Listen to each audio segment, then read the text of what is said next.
মা গো, আমায় ছুটি দিতে বল। সকাল থেকে পড়েছি যে মেলা।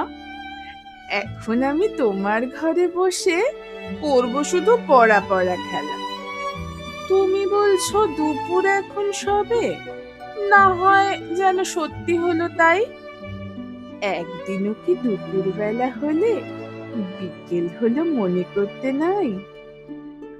আমি তো বেশ ভাবতে পারি মনে, সূর্যি ডুবে গেছে মাঠের শেষে।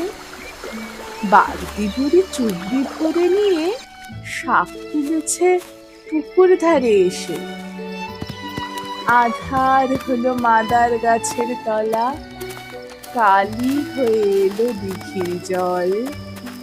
হাটের থেকে সবাই এলো ফিরে, মাঠের থেকে এলো চাষির দল। মনে কর না উঠল সাঝের তারা, মনে কর না সন্ধে হলো যেন। রাতের বেলা দুপুর যদি হয়, দুপুর বেলা রাত হবে না কেন?